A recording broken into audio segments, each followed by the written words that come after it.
अगर आपको एक क्वेश्चन दिया जाए ब्रैकेट के अंदर 2 की पावर 3 होल की पावर 2 और इसे सॉल्व करने को कहा जाए तो आप क्या करेंगे? क्या इसका आंसर 2 की पावर 5 होगी या कुछ और?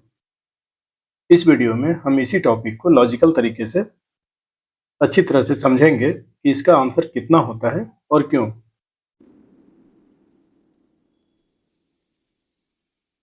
नमस्कार बच्चों, मैं आपका दोस्त, आपका टीचर नीरज स्वागत करता हूं आपके पसंदीदा चैनल गणित वेदा में, जहां मैथ्स रट्टा नहीं समझा कर पढ़ाई जाती है। तो आइए इस सवाल के कॉन्सेप्ट को स्टेप बाय स्टेप समझते हैं। हमारे सामने सवाल है अंडर ब्रैकेट 2 की पावर 3 और पूरे की पावर 2। तो अगर आपने एक्सपोनेंट की बेसिक को अच्छी तरह से समझा है तो आप जानते हैं कि 2 की पावर 3 है और पूरे पर पावर 2 है। इसका मतलब है कि 2 की पावर 3 का आपस में 2 बार गुना हो रहा है। तब अगर हम पावर को हटाएं या पावर को एक्सपेंड करें तो हम लिख सकते हैं 2 गुना 2 गुना 2, ब्रैकेट को बंद करते हैं, गुना 2 इंटू 2 इंटू 2। और सारे नंबर 2 ही हैं और सबके बीच मल्टीप्लिकेशन ही हो रही है, तो हम इस ब्रैकेट को हटाकर इसे सीधे सीधे लिख सकते हैं 2 into 2 into 2 into 2 into 2 into 2। और यहाँ अगर आप काउंट करेंगे तो 2 की मल्टीप्लिकेशन 6 टाइम हो रही है, तो आप लिख सकते हैं 2 की पावर 6। यहाँ आप इसे अब ऐसे लिख सकते हैं 2 की पावर 3 की पावर 2 इक्वल टू 2 की पावर 6। यहाँ अगर आप इस 2 की पावर 6 को देखेंगे तो आप क्या देखते हैं कि यह 6 इस 3 और इस 2 के गुना करने से आया है, यानी 2 की पावर 3 पूरे पर पावर 2 इक्वल टू 2 की पावर 3 इंटू 2 इक्वल टू 2 की पावर 6। कुछ और एग्जांपल्स देखते हैं। हमने यहाँ एक दूसरा एग्जांपल्स लिया है अंडर ब्रैकेट 3 स्क्वायर होल की पावर 4। इसका मतलब है कि 3 स्क्वायर का आपस में 4 टाइम्स मल्टीप्लिकेशन हुआ है और इसे हम लिख सकते हैं 3 square into 3 square into 3 square into 3 square. और पावर को एक्सपेंड कर हम पावर को रिमूव करते हैं, तो इसे हम लिख सकते हैं 3 into 3 into 3 into 3 into 3 into 3 into 3 into 3। और सारे नंबर 3 हैं और सबके बीच मल्टीप्लिकेशन ही हो रही है, तो हम इस ब्रैकेट को हटाकर सीधे सीधे लिख सकते हैं 3 into 3 into 3 into 3 into 3 into 3 into 3 into 3।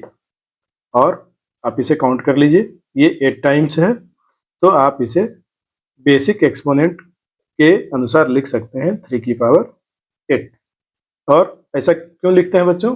आप अच्छी तरह से जानते हैं कि 3 की 8 टाइम्स मल्टीप्लिकेशन हुई है, इसलिए इसे एक्सपोनेंशियल फॉर्म में 3 की पावर 8 लिखते हैं।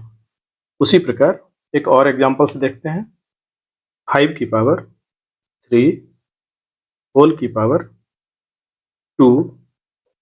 इसका मतलब है कि 5 की पावर 3 का आपस में 2 टाइम्स मल्टीप्लिकेशन हुआ है, तो इसे लिख सकते हैं 5 की पावर 3 इंटू 5 की पावर 3। पावर रिमूव करते हैं या पावर को एक्सपेंड करते हैं, तो हम लिख सकते हैं 5 into 5 into 5 into 5 into 5 into 5, और तब हम इसे लिख सकते हैं ब्रैकेट हटाकर सीधे सीधे 5 into 5 into 5 into 5 into 5 into 5, और इसे आप काउंट करेंगे तो यह 6 टाइम है। तो आप इसे बेसिक एक्सपोनेंट के रूप में लिख सकते हैं 5 की पावर 6। अब इन तीनों एग्जाम्पल्स को हम एक जगह लिखते हैं, अंडर ब्रैकेट 2 की पावर 3 होल की पावर 2 इक्वल टू 2 की पावर 6, अंडर ब्रैकेट 3 की पावर 2 होल की पावर 4 इक्वल टू 3 की पावर 8, एंड अंडर ब्रैकेट 5 की पावर 3 होल की पावर 2 इक्वल टू 5 की पावर 6। आप इन तीनों एग्जाम्पल्स को ध्यान से देखिए। अगर आप तीनों एग्जाम्पल्स को बारी बारी से देखेंगे तो आप पाएंगे कि इस पहले एग्जाम्पल्स में यह जो 2 की पावर 6 आई है, यह इस 3 और इस 2 के गुना करने से आई है।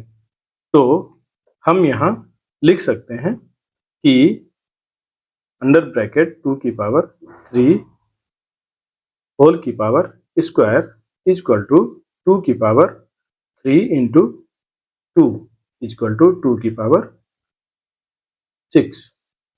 उसी प्रकार अगर आप इस दूसरे एग्जाम्पल को देखें तो इसमें आप देख रहे हैं कि यह 8 इस 2 और इस 4 के मल्टीप्लाई होने से आया है। तब आप इसे लिख सकते हैं अंडर ब्रैकेट 3 की पावर 2 होल की पावर 4 इक्वल टू 3 की पावर 2 इंटू 4 इक्वल टू 3 की पावर 8, एंड इस थर्ड एग्जाम्पल में आप देख सकते हैं कि ये जो 5 की पावर 6 आई है, ये इस 3 और इस 2 के मल्टीप्लाई होने से आई है। तो आप लिख सकते हैं 5 की पावर 3 होल की पावर 2 इक्वल टू 5 की पावर 3 इंटू 2 इक्वल टू 5 की पावर 6। तो बच्चों, इन सारे एग्जाम्पल्स के आधार पर हम कह सकते हैं कि किसी भी नंबर की पावर के ऊपर अगर पावर दी जाए तो पावर आपस में मल्टीप्लाई हो जाते हैं। किसी भी नंबर की पावर के ऊपर अगर पावर दिया जाए तो वे पावर आपस में मल्टीप्लाई हो जाते हैं और हमें फाइनल एक्सपोनेंट के रूप में इस तरह के नंबर्स मिलते हैं। और तब हम इन एग्जाम्पल्स के आधार पर एक्सपोनेंट का एक इम्पॉर्टेंट रूल डिराइव करते हैं। उस रूल को लिखने से पहले मैं आपको कुछ स्पेशल एग्जाम्पल्स दे देता हूं कि अगर हम कोई निगेटिव नंबर वाले या वेरिएबल वाले एग्जाम्पल्स लें तो आइए देखते हैं। मैंने यहाँ एक निगेटिव नंबर वाला एग्जाम्पल्स लिया है, -4 की पावर 3 होल की पावर 4, और इसे हम अगर इस नियम के अनुसार लिखना चाहें तो हम लिख सकते हैं -4 की पावर 3 इंटू 4, और तब हम लिख सकते हैं -4 की पावर 12। उसी प्रकार हम एक अन्य एग्जाम्पल लेते हैं जिसमें हम वेरिएबल लेते हैं x की पावर 4 होल की पावर 2। तब हम इस नियम या इस नियम या इस नियम, तीनों तो बच्चों एक ही नियम है, तो हम इसे लिख सकते हैं x की पावर 4 इंटू 2, और तब हम लिख सकते हैं x की पावर 8। अब बच्चों, हम जिस रूल की बात कर रहे थे, अब हम उस रूल को यहाँ पर लिख सकते हैं, और वह रूल है किसी भी नंबर के ऊपर यदि पावर हो और पूरे के ऊपर एक और पावर हो, तब ये पावर आपस में मल्टीप्लाई हो जाती है, और तब ये होता है ऐसा, या इसे सिंपली हम लिख सकते हैं a की पावर m होल की power n equal to a की पावर m n। और अब हमें एक्सपोनेंट का एक इम्पॉर्टेंट रूल मिल गया है, जिसे हम फॉर्मूले की तरह यूज करके सवालों को हल कर सकते हैं आसानी से। और इन रूल्स या इस एक्सपोनेंट के फॉर्मूला के आधार पर बहुत सारे क्वेश्चंस एग्जाम्स में आते रहते हैं। यहाँ पर इस फॉर्मूले में या इस रूल में बस एक कंडीशन है। कंडीशन ये है बच्चों कि a नॉट इक्वल टू 0 होनी चाहिए एंड m और n एक पूर्ण संख्या होनी चाहिए। क्या होनी चाहिए बच्चों?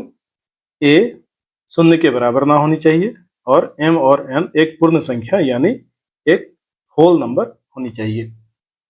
तो बच्चों, अगर आपको एक्सपोनेंट की power of A power rule, इसे कहते हैं power of A power rule, आप इसे याद रखिए। ये है एक्सपोनेंट की